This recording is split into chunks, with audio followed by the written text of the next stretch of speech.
Oui, Patrice, la 30e édition de ce Festival du Livre de Prague, qui est un des plus importants d'Europe centrale et même orientale, a décidé de s'inaugurer ce matin en rendant un hommage à Bohlam Sansal, qui, comme vous le disiez, est en prison.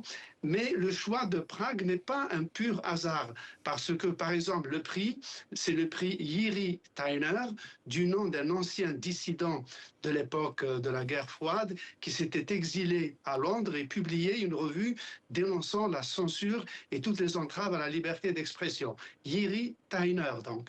Ce sont les filles de Bohlam Sansal qui ont reçu le prix, et à ce titre, on peut rappeler que Bohlam Sansal a eu une vie, d'une certaine manière, tchécoslovaque, parce qu'il était parti en Tchécoslovaquie au milieu des années 60, où il avait fait ses études. Il y rencontra sa première épouse, qui lui a donné donc ses deux filles, qui sont aujourd'hui des citoyennes tchèques, qui ont hésité longtemps à sortir de leur anonymat, mais qui se sont fait connaître il y a quelques semaines en envoyant une lettre ouverte à Emmanuel Macron pour lui demander d'intervenir en faveur de leur père.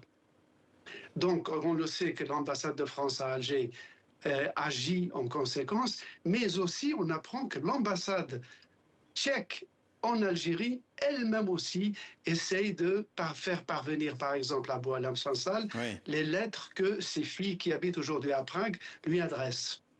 Précision de Slimane Zeguidour à Prague pour TV5 Monde. Merci à vous.